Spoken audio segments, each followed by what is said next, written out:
আমি আপনার ছেলে মেয়েকে যে কোনো মূল্যে মানুষের মতো মানুষ করে গড়বো ইনশাল্লাহ। আপনি ছেলে মেয়ে পাঠান। কে বলেছে আপনি ভুল পথে আছেন? ভুল হিসাব। আপনার ছেলে বড় ডাক্তার, প্রায় ডাক্তারই হচ্ছে প্রতারক। কে বলেছে? যে কোম্পানি তাকে টাকা দেয় সেই কোম্পানির ওষুধ লিখে। আপনি জানেন না? কে বলেছে আপনার ছেলে ভালো? আমি সব বলিনি যে সবাই খারাপ। আপনার ছেলে বড় ইঞ্জিনিয়ার মতো টাকা মেরে খায়, মানুষের চুরি করে টাকা। জাতি কি করতে পারে আপনি আর কি করতে পারে আপনার ছেলে? ভুল হিসাব। আপনার জীবন পশু প্রাণীর মতো। বুঝেও বুঝে না ওরা, অন্তর আছে বুঝে না, দেখেও দেখে না ওরা, চক্ষু আছে দেখে না, শোনেও শোনে না ওরা, কান আছে শোনে না। উলায়েকা কাল আনআম, তারা পশু প্রাণীর মতো, তারা গরু ছাগলের মতো, তারা কুকুর শ্রীর মতো, বাল মাজাল বরং তার চেয়ে খারাপ। কি হবে এসব জীবন দিয়ে? কি করতে পারেন আপনি জাতিতে? আপনার ভিত্তি সেরেক, আপনার জন্ম সেরেক, আপনার পড়াশোনায় সেরেক, আপনার জীবন পশু প্রাণীর মতো। আপনার জীবনকে যদি আমি পশু প্রাণীর মতো মনে প্রমাণ করতে না পারি, আমি আব্দুর রাজ্জাক বিন ইউসুফ জাতির সামনে বক্তব্য দেব না। 90 সাল থেকে মাঠে আছে আপনার কল্যাণের জন্য। জাতির যদি রাস্তাঘাট করে দিতে না পারি, জাতির যদি স্কুল কলেজ করে দিতে না পারি, জাতিকে চূড়ান্ত সঠিক ধর্ম দিতে পারবো ইনশাআল্লাহ। ধর্মের ব্যাপারে জাতিকে ফাঁকি দিয়ে পরকাল হারাতে রাজি নই। বলছিলাম, বদনাম গীবত মানুষের সাথে জড়িত পাপ। মানুষের সাথে জড়িত পাপ সহজে ক্ষমা হয় না। শিরকের মতো বড় পাপ। এখন বলেন যে আল্লাহ ভুল হয়েছে, মাফ করো, ক্ষমা হয়ে যাবে। পাপের জগতে সবচেয়ে বড় পাপ হলো শিরক। সুদ মহাপাপ, তার ভাষা শোনাই কঠিন। আল্লাহ রাসূল বলছেন, মা ইয়াকুলু দিরহাম রিবা ওয়া ইয়ালাম আসাদ্দু মিন সিতাতি ওয়া সালাসিনা জিনিয়া। কেউ যদি জেনে শুনে 1 টাকা সুদ খায়, 36 বার জেনা করে যত পাপ হবে, 1 টাকা সুদ খেলে তার চেয়ে বেশি পাপ হবে। অবিবাহিত ছেলে মেয়ে জেনা করলে তাকে 100 লাঠি পিটে এলাকা থেকে তাড়িয়ে দিতে হবে। বিবাহিত পুরুষ নারী যদি জেনা করে, তাহলে তাকে ইট ঢেল পাথর দিয়ে মেরে মেরে মেরে ফেলতে হবে। পৃথিবীতে তার বেঁচে থাকার কোনো সুযোগ নেই। তার নাম জেনা। কেউ জেনে শুনে 1 টাকা সুদ খেলে, 36 বার জেনা করে যত পাপ হবে, 1 টাকা সুদ খেলে তার চেয়ে বেশি পাপ হবে। তিনি বলছেন, আর রেবা সাবুনা জুজান আইসার রাজুল উম্মাহু। সুদের পাপের 70টি ভাগ রয়েছে, ছোট থেকে বড়, বড় থেকে ছোট। তার সবচেয়ে ছোট পাপ হলো মার সাথে জেনা করলে যেমন পাপ হয়। একথা আমি বলিনি, একথা মুহাম্মদ সাল্লাল্লাহু আলাইহি ওয়াসাল্লাম বলেছেন। হাদিস 1450 বছর থেকে হাদিস গ্রন্থ আছে। দেখেন উপদেশ বইয়ে দেখেন, সুদ ঘুষ লেখা আছে।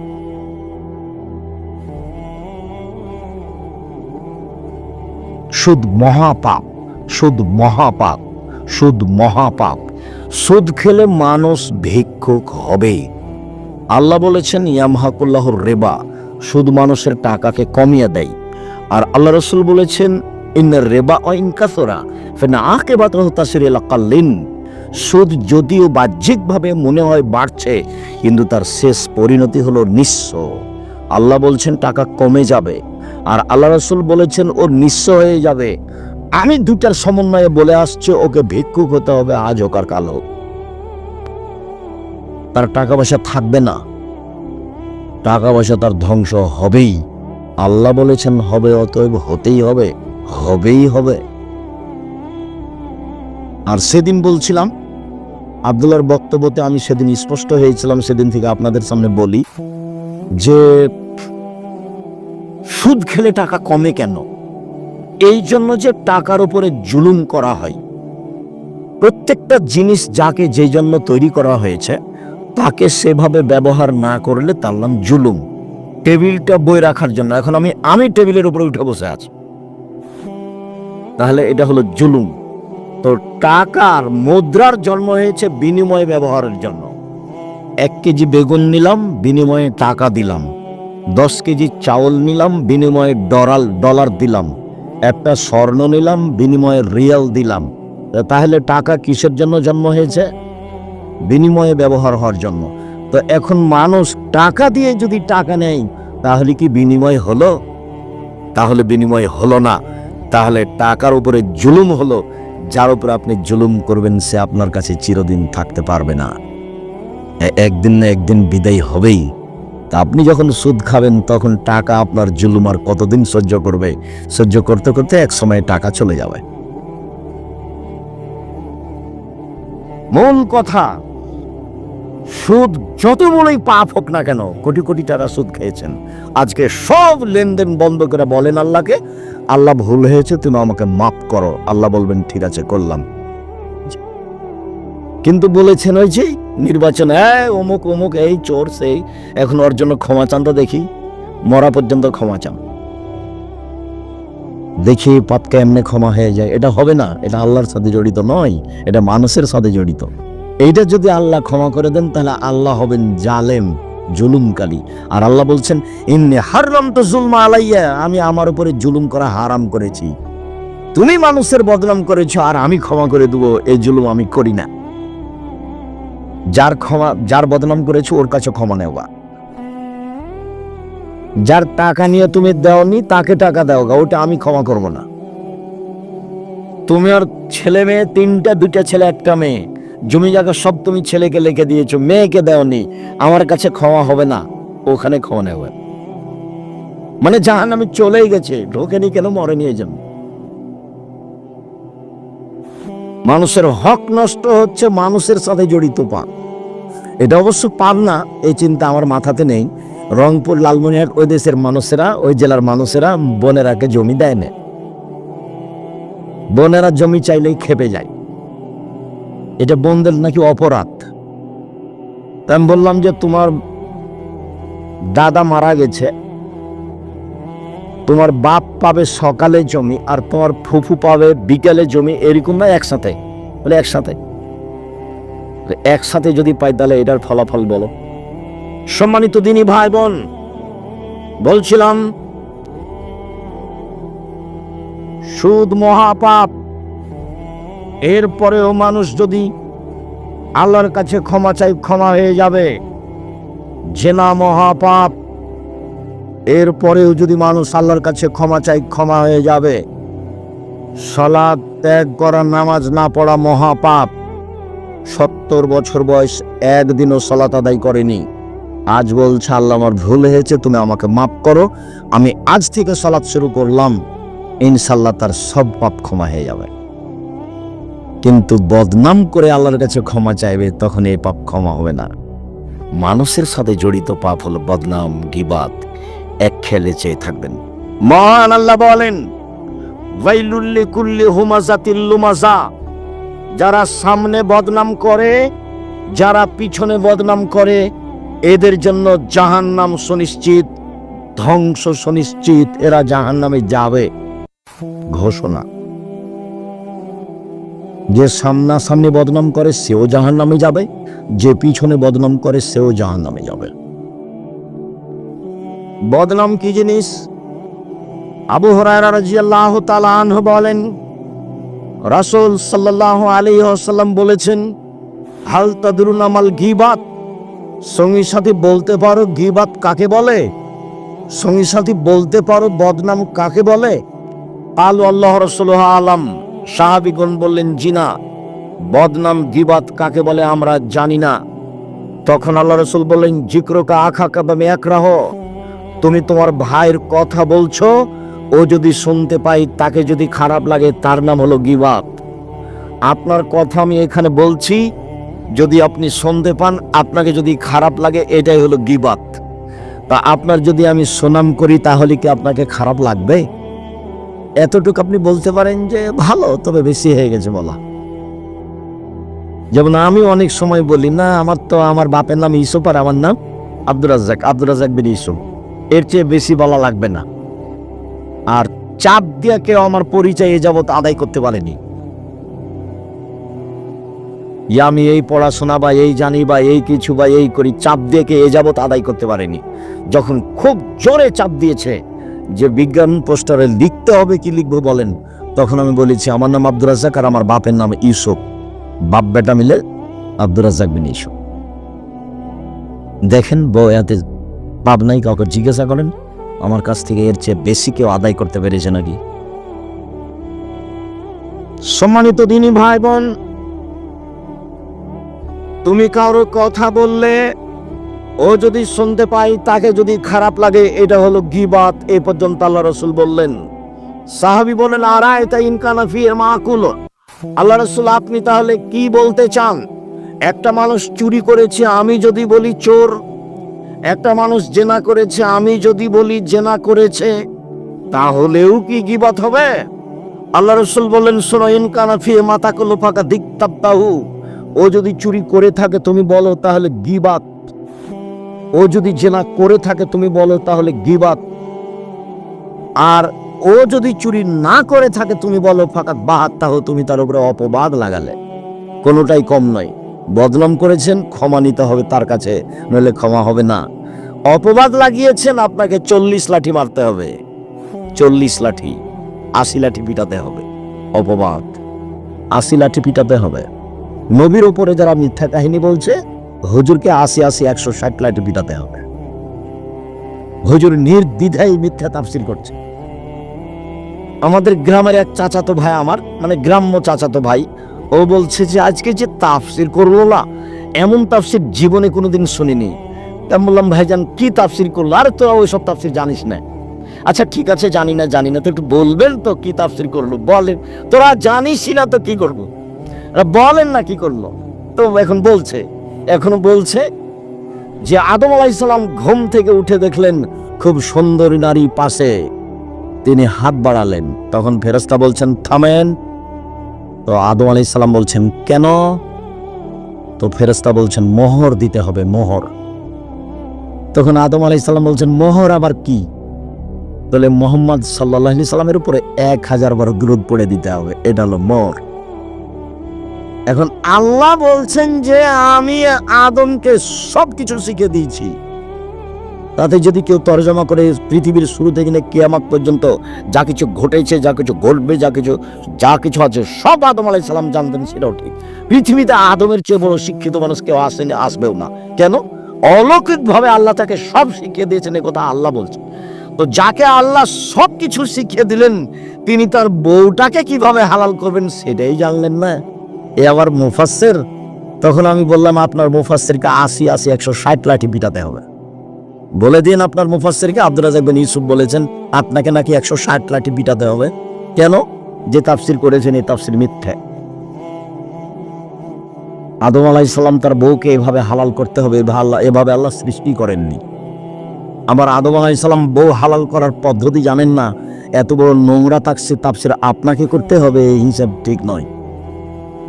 বইয়ের নাম তাফসীর কি মিথ্যা হতে পারে? দেখেন বিস্তারিত সব দেওয়া আছে। সম্মানিত দিনী ভাই বোন, বলছিলাম গীবাত।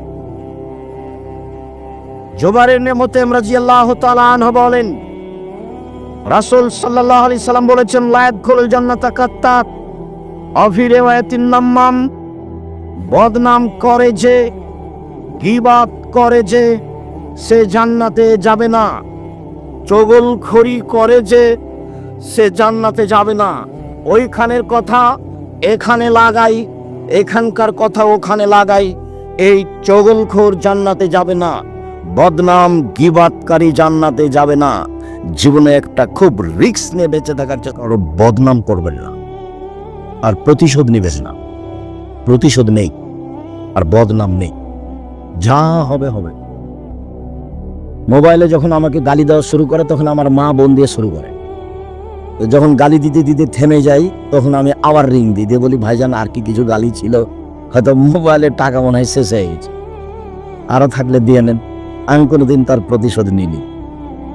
চেষ্টা করি মানুষের পিছনে না পড়া। মানুষের পিছনে পড়লে আল্লাহ আমার বিরুদ্ধে চলে যাবেন, তখন আমি আর টিকতে পারবো না।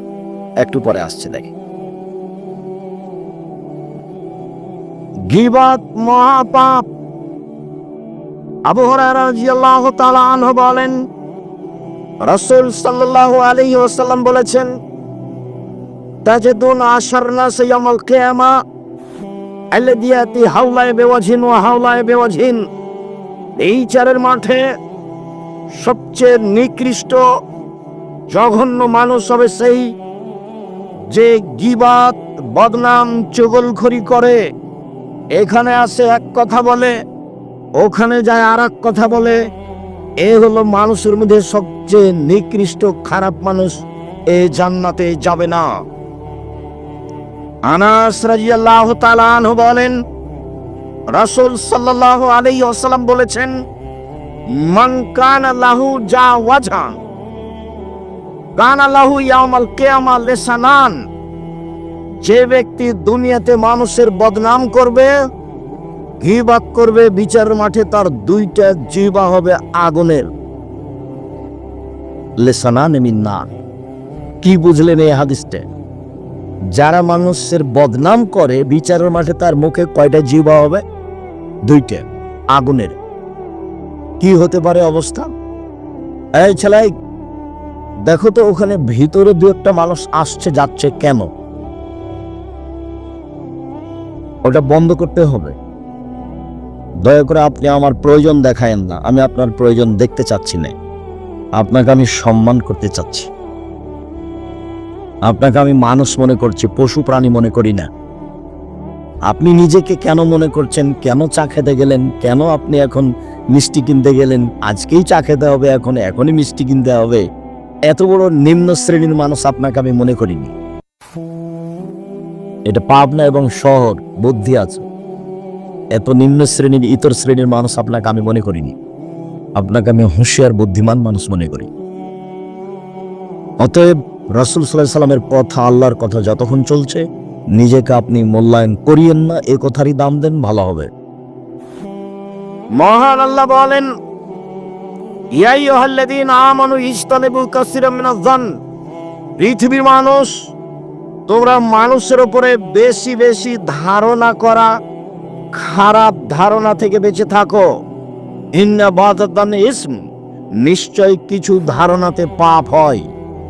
ধারণা করিও না ও এই করেছে মনে হয়, ও এই বলেছে মনে হয়, ধারণায় পাপ হয়। রাসূল সাল্লাল্লাহু আলাইহি সাল্লাম বলেন, ইয়াকুমুজ জান্না ফাইন্না জান্না আকদাবুল হাদিস। পৃথিবীর মানুষ, তোমরা ধারণা থেকে বেঁচে থাকো। ধারণায় সবচেয়ে বড় পাপ। আল্লাহর নবী একবার বলেছেন, আকবারুল কাবায়রা সালাসা। সবচেয়ে বড় পাপ তিনটি। তখন তিনি বলেছেন, আল-ইশরাকু বিল্লাহ, আল্লাহর সাথে শিরক করা সবচেয়ে বড় পাপ।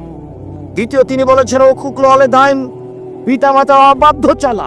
তৃতীয় তিনি বলেছেন, কাউলুস জুরে, মিথ্যা সাক্ষী দাও, শাহাদাতুজ জুরে, মিথ্যা সাক্ষী দেওয়া পৃথিবীতে তৃতীয় মহাপাপ। পাবনা জেলে বহু মানুষ 20, 25, 30 বছর থেকে আছে, ও নিজেই জানে না আমি কেন জেলে।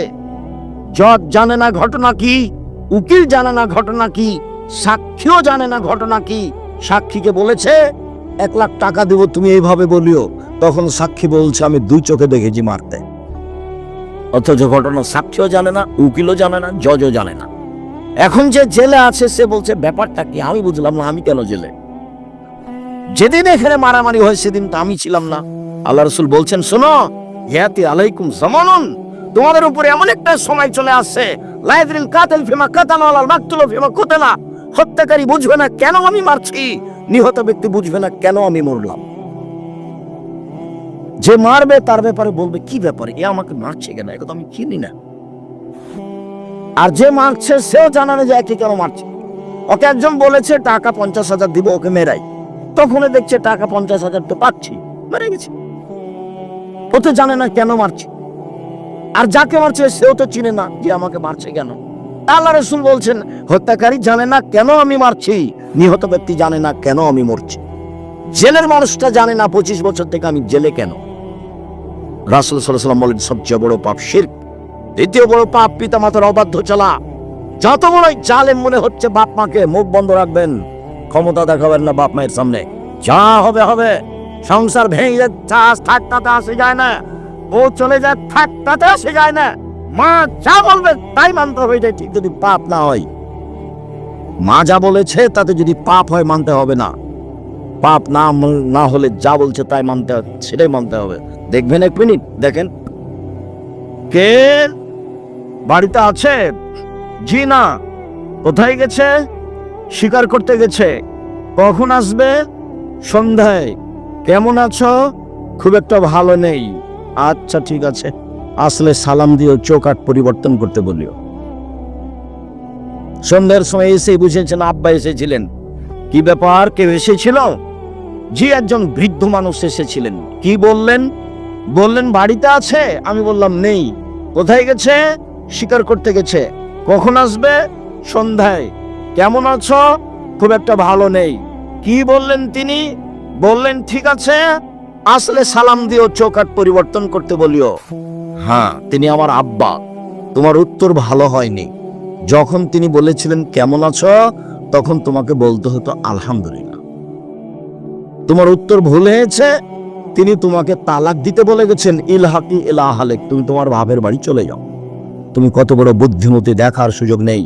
তুমি কত বড় চাকরি করো এটা দেখার সুযোগ নেই। তুমি কত বড় সুন্দরী এটা দেখার সুযোগ নেই। যা বলেছেন আমার বাপ তাই হবে। হাদিস বুখারী মুসলিম। আর আল্লাহ রাসূল বলছেন, লা তাওকান্না ওয়ালিদাইকা মা আমারাকা আন তাখরাজু মিন আহলিকা ওয়া মালিকা, বাপ মায়ের বিরুদ্ধে যাবে না, যা বলছে সেটাই মেনে নাও। যদি চাকরি ছেড়ে দিতে বলে দাও, যদি বউ তালাক দিতে বলে দাও, পরামর্শ ভিন্ন কথা। পরামর্শ আপনি দেন বাপ মাকে, সেটা ভিন্ন কথা। কিন্তু বাপ মা যেটা বলছে এক পর্যায়ে সেটাই মেনে নিতে হবে। পৃথিবীর দ্বিতীয় মহাপাপ বাপ মায়ের অবাধ্য চলা। পৃথিবীর তৃতীয় মহাপাপ মিথ্যা সাক্ষী দেওয়া। আল্লাহ রাসূল বলছেন ধারণাই সবচেয়ে বড় মিথ্যা। এবার নেন, ধারণাই সবচেয়ে বড় মিথ্যা। ধারণা করার থেকে বেঁচে থাকতে হবে। এ মনে হয় বলেছে, এ মনে হয় করেছে, এ মনে হয় বলেছে, এর নাম ধারণা। পরের সাল্লাল্লাহু আলাইহি ওয়াসাল্লাম বলছেন, ওয়ালা তাহাসসাসু ওয়ালা তাজাসসাসু। পৃথিবীর মানুষ, তোমরা মানুষের গোপন কথা কান লাগিয়ে শোনো না। মানুষের গোপন কথা কান লাগিয়ে শোনা হারাম, কাবিরা গুনাহ। লাভ লস দেখার সুযোগ নেই। মানুষ স্বামী স্ত্রী কি বলছে, তিনজন বসে কি বলছে, তুমি কান লাগিয়ে শুনিও না। এই জন্য আল্লাহ রাসূল বলেছেন, তিনজন মিলে কোথাও গেলে দুইজন মিলে কথা বলো না, নইলে তৃতীয় জন ভাববে আমার কথাই মনে হয় বলছে, আমার কথাই মনে হয় বলছে। এদিক ওদিক ঘুরবে আর কান লাগাবে, দেখি কি বলে, দেখি কি বলে। আল্লাহ রাসূল সাল্লাল্লাহু আলাইহি ওয়াসাল্লাম বলেন, কেউ যদি মানুষের গোপন কথা কান লাগিয়ে শোনে, তাহলে সীসা তামাকে গলিয়ে জাহান্নামের আগুন দিয়ে গলিয়ে তার কানে ঢেলে দেওয়া হবে। এটা হলো শাস্তি। মানুষের গোপন কথা শোনা চিরদিনের জন্য হারাম। ওয়ালা তাজাসসাসু, মানুষের দোষ ত্রুটি উদ্ঘাটন করো না। দুইজন সাংবাদিক প্রতিষ্ঠানে এসেছে, আমাকে জিজ্ঞাসা করছে। তখন আমি বলছি, তোমাদের রুজি আর দুনিয়াতে হয়নি, এই রুজি করতে এসেছো, কি দিয়ে তুমি একে হালাল করবা? আল্লাহ রাসূল বলেছেন, মান সাতারা মুসলিমান সাতারাহুল্লাহ ফিদ দুনিয়াল আখিরা। কেউ যদি মানুষের দোষ ত্রুটি ঢেকে রাখে, তাহলে আল্লাহ তার ইহকালে দোষ ঢেকে রাখবেন, পরকালও ঢেকে রাখবেন। তো তুমি যে এসেছো মানুষের দোষ ত্রুটি জানতে, এটা তুমি কালকে পেপারে দিবা? তো তুমি যে সরাসরি আসলের বিরোধী, তুমি ভিক্ষা করে খাও। তোমাকে কে সাংবাদিকতা করতে বলেছে? রুজি আর পাওনা দুনিয়াতে। সাংবাদিক সাহেব, মনে কিছু নিয়েন না, আপনাকে খাটো করতে আসেনি। আপনি নিজের বুঝ অন্যকে দিবেন না। আপনি মানুষের দোষ ত্রুটি যেভাবে তল্লাশি চালিয়েছেন, এটা নেহায়েত, এটা হারাম, এটা কাবিরা গুনাহ। ওই সাংবাদিকের প্রয়োজন নয়, ওই সাংবাদিকতা লাগবে না। আপনি যে কয়েকদিন করেছেন এরটি কি হবে? কত মানুষের কাছে ক্ষমা নিবেন? জাহান্নামে চলেই গেছে, খালি মরতে বাকি আছে।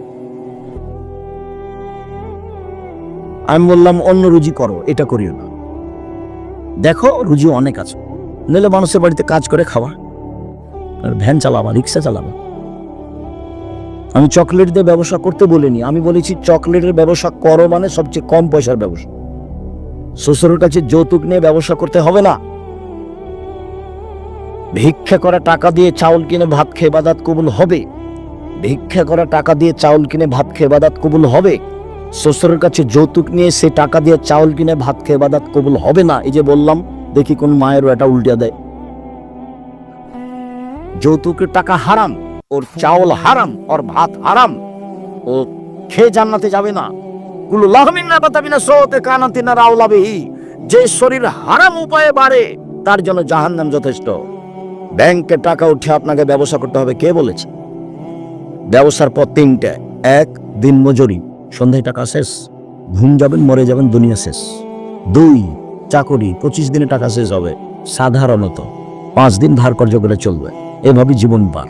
3 জমি চাষ সমান সমান, না হলে লস। 4 ব্যবসা। তখন আল্লাহ রসুল বললেন, পার্টনারে যদি ব্যবসা করে, সবাই যদি সৎ হয়, তো 10 জন মিলে যদি ব্যবসা করে তাহলে 11তম আল্লাহ।